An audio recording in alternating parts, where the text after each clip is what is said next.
Hello and welcome to this episode of The Compressor Guru.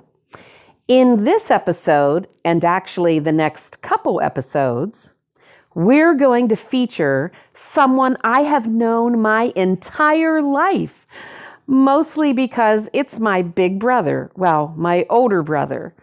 Well, my brother, Erick McKay.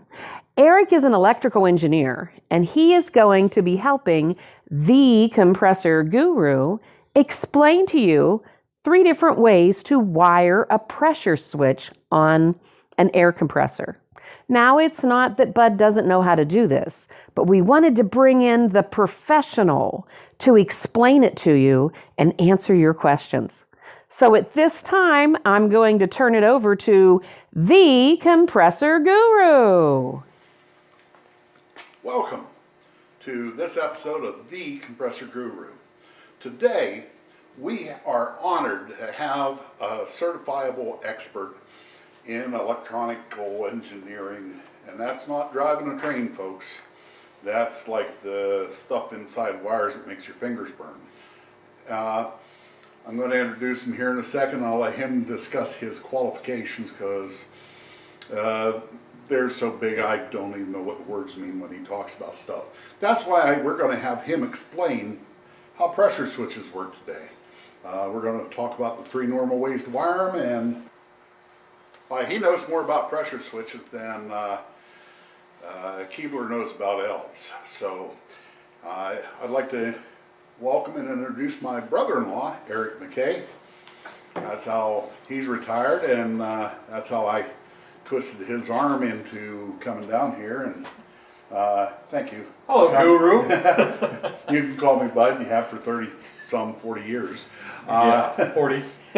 So, 40 years ago, I knew we were going to be doing this, and I befriended you, and I married your sister, and just so I could get you on the show today. There you go. Yeah. Who would have guessed I would have lived this long? Yes. All right. So, you have a pretty impressive resume. You have an impressive list of credentials. You want to go through a couple of them just so these people don't think you're some hillbilly bumpkin like me? I am some hillbilly bumpkin, but I have worked in the field of industrial electricity and maintenance for most of my career. I am a degreed engineer from Penn State, so. Oh, you got a degree from Penn State? I did. They were handing them out back in the 80s. And oh, okay. I was fortunate enough to find one of them that they let me put my name on. So. Oh, that's really nice, because having a Penn State engineering degree means something now. I don't know what it meant then. So. It means I'm retired. Okay. At 29, you look rough for 29. It's the paper route. It's the paper route. So, anyway, you've been kind enough to come in for 3 episodes, and today we're going to talk about pressure switches. There's a pressure switch right there. Would you like to open it up and explain what we have and how it works? And certainly. So this is a square D pressure switch. This pressure switch controls the air compressors, and it's wired in several different modes, and like Bud said, we're going to talk about those a little bit. With each pressure switch in the box, it's going to be an information card. By all means, read that information card, understand it, pay attention to it. But let's assume that you've already troubleshot your compressor, and your compressor switch is what's bad and you need to change it. So as you start working on equipment, my number 1 rule, safety guru. oh, self-preservation. Self-preservation. I don't talk about safety. I talk about self-preservation. You stuck your fingers in 220 like that, you are not preserving yourself very long. Exactly. The magic smoke will come out of your ears and you will cease to function. And that's the way with most electronic devices. This one's more electrical than electronic, but electronic devices run on smoke. Yep. If you let the smoke out, they quit running. Yep. So, but let's go back to our pressure switch. So, we're going to change this pressure switch. There's a couple things we need to do. first and foremost, shut the power off to your compressor. Some of you guys work in a shop by yourself, you shut that compressor off, you know it's off. If you're working with somebody else, my recommendation is that you lock that device out with a lock that you have the key to and nobody else. I have my own locks. When I lock a machine out, my key goes in my pocket. Nobody else can open that except me. That is self-preservation. That is. That's not safety, folks. That's self-preservation. And now that we have that part out of the way, you know, most people think of the electrical hazard, but in this case, this is tied to your compressor. There's compressed air in here. So when you go, Well, there's not much compressed air in that. well, when it's on the machine, there's lots of compressed air behind it. So before you remove this from the machine, get rid of the stored air in your tank. And stored air is stored energy. Absolutely stored energy. Back to self-preservation. Okay, so now that you have the power off, now that you have your air emptied from your tank, you can disconnect the line from your pressure switch to the compressor tank. Now, electrically, this little guy here is going to have wires to it depending on your compressor and how it's wired. It could be wired several ways. First and foremost, let's assume that you have a three-phase compressor. And that three-phase motor will have a motor starter associated with it. So, this particular device is going to run energy to the coil of that motor starter. Now, as with all things, you can make a sketch. Your wires are going to be different colors or could be the same color, but make a sketch of where your wires come from. Or, if you happen to have a cell phone, it's all right to just snap a quick picture. Turn it around or Where start. were my wires? Now, remove your old switch. Be careful with your wires. You don't want to nick the insulation. You don't want to do any damage to the wires because you're going to reuse those. And you want to make sure that your ground wire, it's going to be under this lug, or this screw.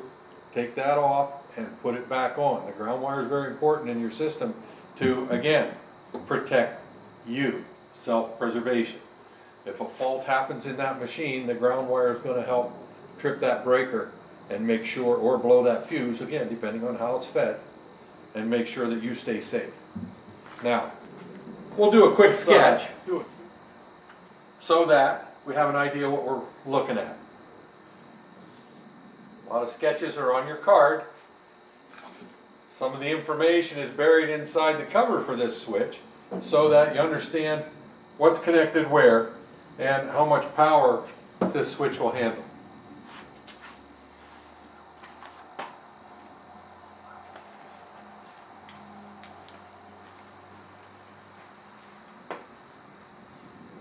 Now, right now, you're drawing out a starter. And next episode, we're going to cover starters.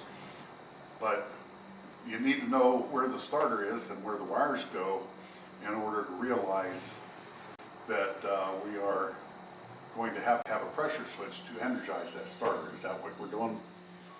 Electric Guru? That's what electric guru, there we go. That's what we're doing with this switch, or with this diagram right now.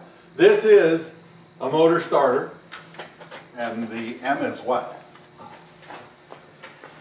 There's your starter. You have a motor.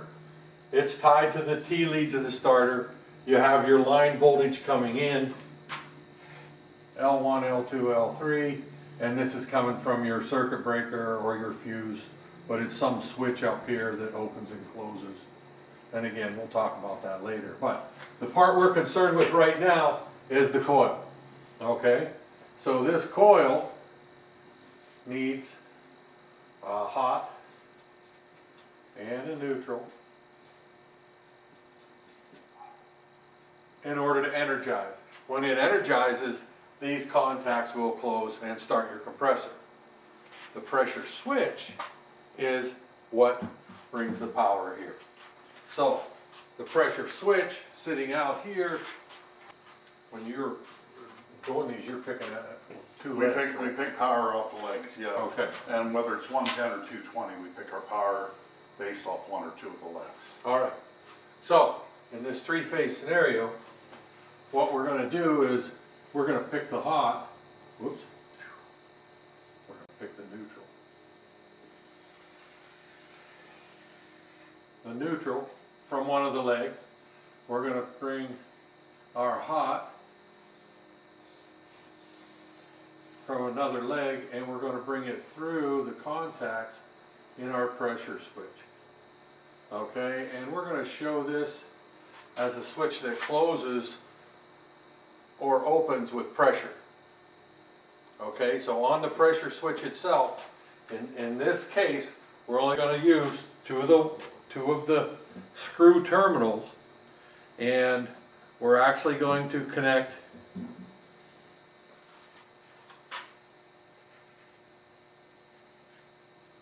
So the terminals on the switch are labeled 1, 2, okay, and 3, 4. We're going to use 1, 2. 1, 2 is a contact off of that switch that opens and closes with the pressure in your compressor tank. So when the pressure in your tank is low, this switch will close. When it closes, it energizes the coil. When the coil energizes, it makes your motor run through the starter. That motor's going to run until the pressure gets high enough in your tank as to what you have that pressure set at. So when it reaches the set point pressure, this contact is going to open. It'll de-energize the coil and open that contactor. Your motor will shut off. Now, your pressure adjustments. Okay, back up. Okay. For us rednecks, okay, when the pressure drops down, the contactor closes. That means the switch turns on. Okay. Okay, so these little points, which would be open, when the pressure drops down, the points close. Can you see that good enough? Okay, camera wife's back there, ladies and gentlemen. So the Hi, sis. when the pressure drops down, this simply closes and turns the machine on. Right. Okay, that's for the rednecks out there like me. Okay, so this is an adjustable switch. Yes, it is. Okay, so when you set your compressors up, take them out in the field and set them up, you adjust this switch, or it's factory set, but you still verify. That one is factory set at 150 to 175.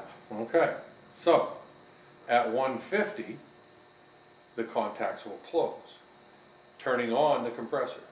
At 175, the contacts will open, shutting it off, so that you don't put too much air pressure in your tank. Why don't you put too much air pressure in your tank, boss? Those things are rated for pressures. And we'll go back to the simple answer, self-preservation. So, if you put too much pressure in your tank, and that tank isn't rated for that pressure, it will destroy itself and anything in its path. Yes. On every tank that's certified, and I don't like uncertified tanks, but on every certified tank, there will be a sticker, not a sticker, but a welded metal tag onto the tank, and it will have WP or working pressure, and it will tell what that tank is certified for. Most of the machines I sell are 200-pound tanks, and the pressure switches come preset at 175. Do not exceed the 200 if you ever want to go haywire and turn it up. First thing that will happen is you should have a safety valve pop off. If your safety valve fails or you don't have a safety valve on there, you are in real danger of killing yourself and anybody in the building, depending on the size of the building. But that is a very real danger, and do not exceed certified limits, please. Did I say that right? Yes. Thank you. I've done this before. I can see that. So, Did we? And we didn't talk about troubleshooting the switch. No, we didn't. Okay, so my assumption was that you already said the switch was bad, or that somebody determined the switch was bad. But you have a couple failure modes of your switch. Okay, it can fail open, or it can fail closed. Failing closed is a bad thing.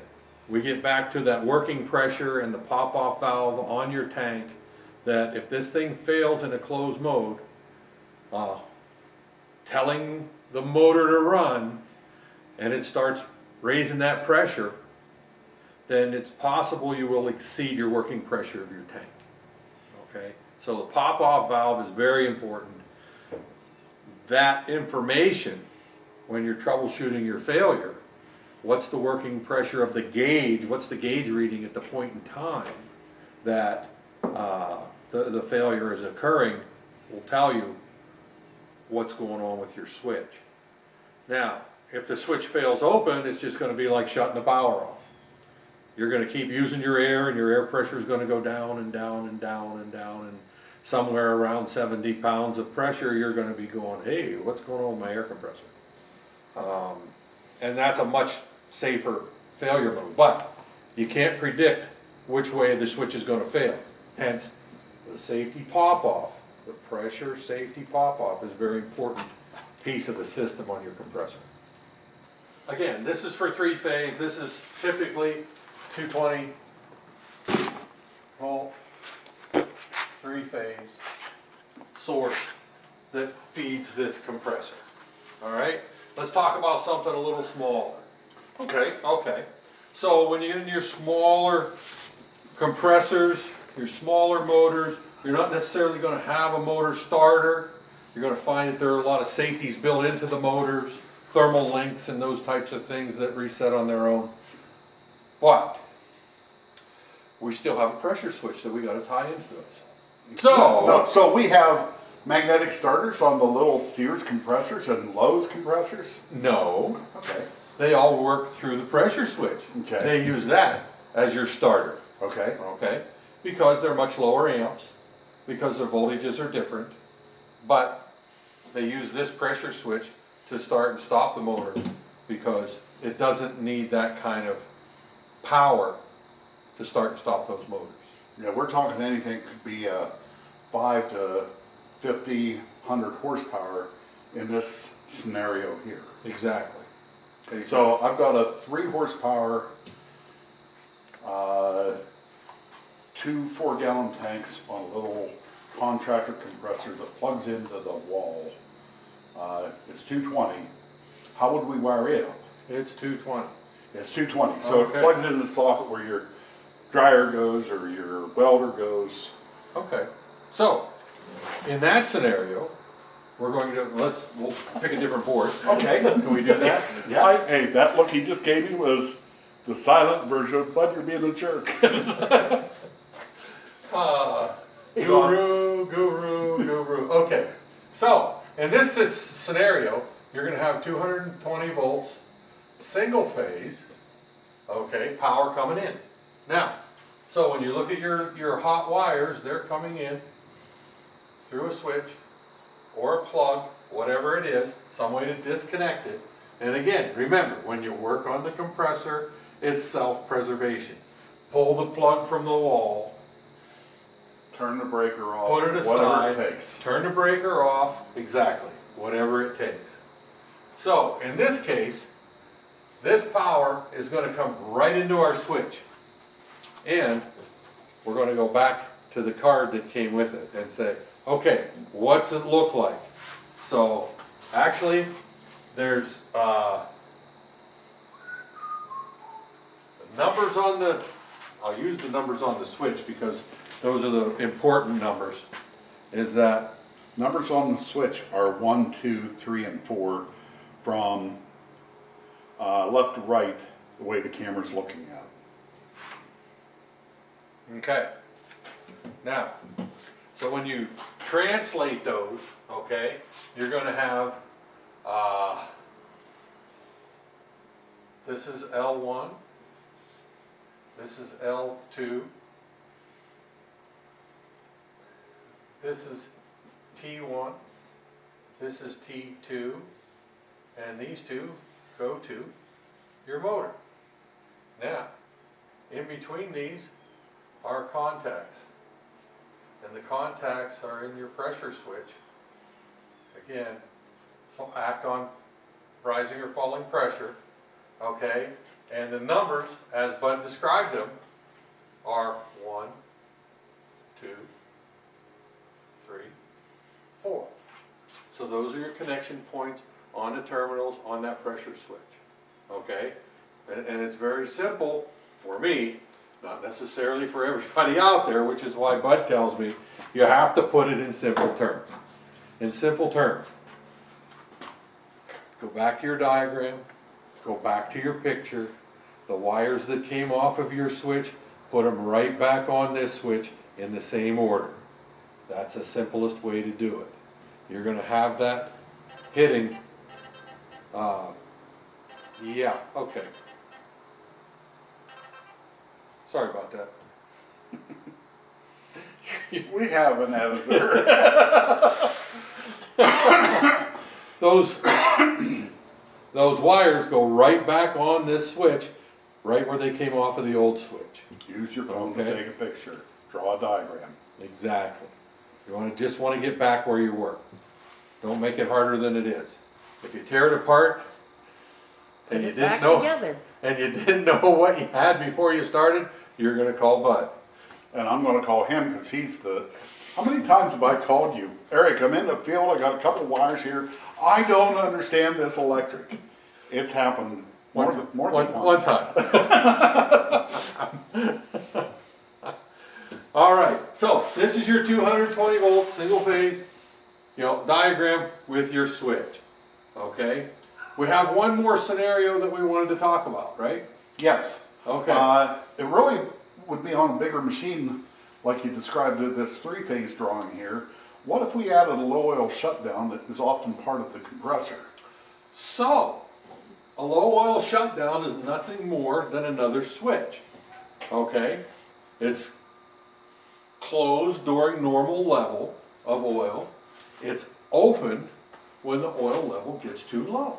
And very rarely do most compressors ever happen to, but neglected compressors is important for the financial self-preservation of the customer to have them. Exactly. So, that switch is going to tie in this circuit. Okay? And usually, it will appear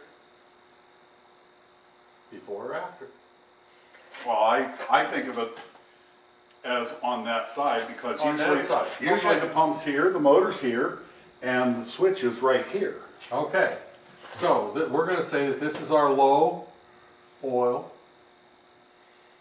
I would put a W on it. Oh, okay.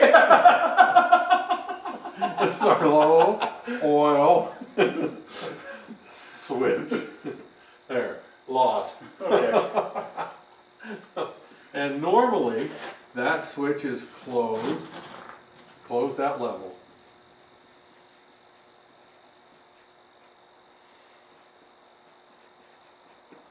Okay, this wire will no longer be there. This wire will come down, come through this switch, it will come back and go through there. So, Now, go ahead. if that oil goes too low, this switch will open. It will drop the coil out, it will drop your magnetic starter out, it will shut your machine down. Okay? If the pressure switch acts as it should, when you get below 150 psi, it's going to turn on. Okay? As long as you have oil, this is going to be closed. With both of those closed, you're going to energize that coil again, and it's going to pick up the starter, it's going to run until you get to 175 psi, and that's going to open up and shut down. Okay, now on the practical side of this, so you'll have your ground, of course, but you'll have a wire coming in here and hooking up to one. You'll have a wire on two going out of here, but very often you'll have a third wire that connects here in the middle and just runs straight through.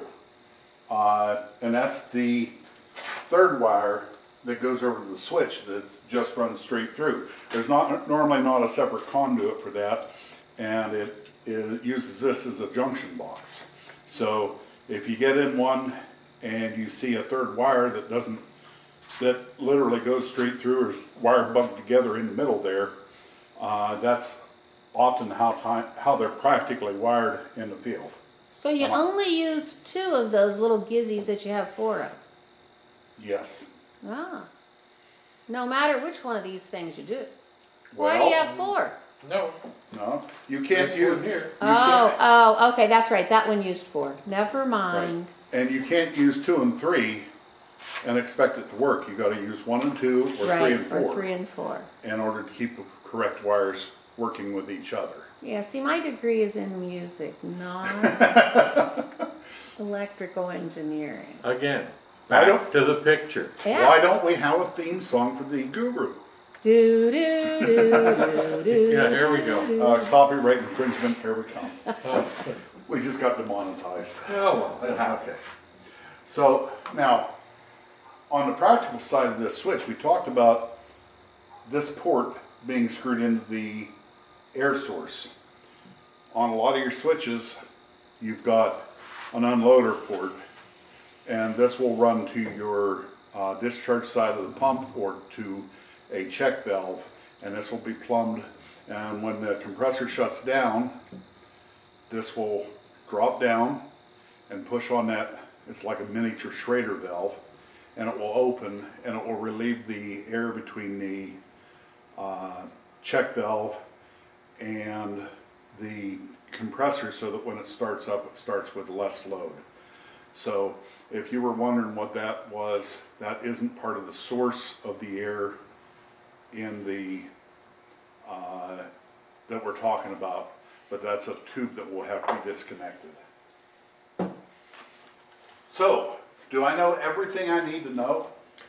Well, when you energize this thing back again, you need to be very careful because, you know, hooking these wires up, it's possible that you could leave a wicker of wire out and that wicker may fault out against something. It's highly, you know, the switches are designed to protect against that if there's a wicker hanging out, so they don't.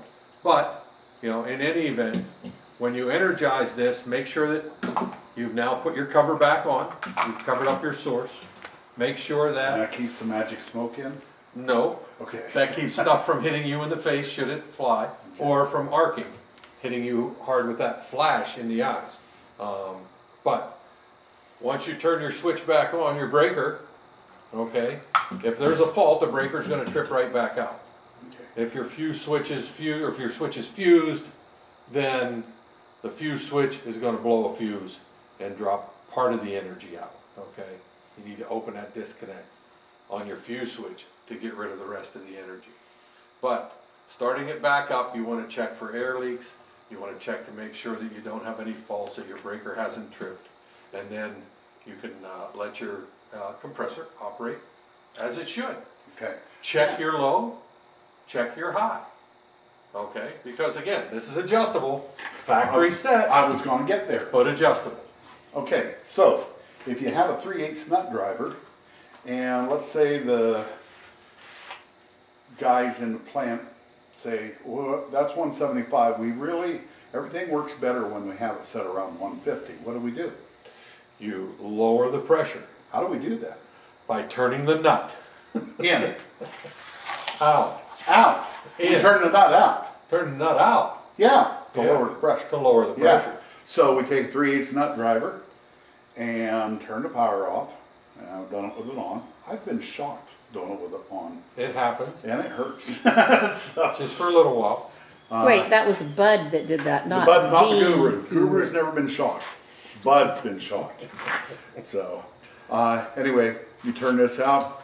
When you go to adjust your switch to get your desired pressure, if I was going from 175 to trying to hit 150, I would turn it out 2 turns and count your turns. Let the machine cycle, see where you're at. Maybe you have to turn another 2 turns. But by counting your turns, you can always go back. Let's say you went out 4 turns and you want to go back to where you started, you can wind in 4 turns. So count the turns, and that way you can always reset it to where you started at and try again. This is adjustable for pressure only. The differential adjustment isn't on this switch. Some switches have a differential adjustment. And before you start messing with adjustments on those, read your directions very carefully. Men read directions? Yes, you Yes, should. absolutely. Your differential adjustments can really mess up a switch if you get things out of whack. Out of whack is a highly technical term. Like a gizzy. Oh, what? A gizzy. You know, there's 4 gizzies on there. You only use 2 of them. Oh, There you go. Yeah. Okay.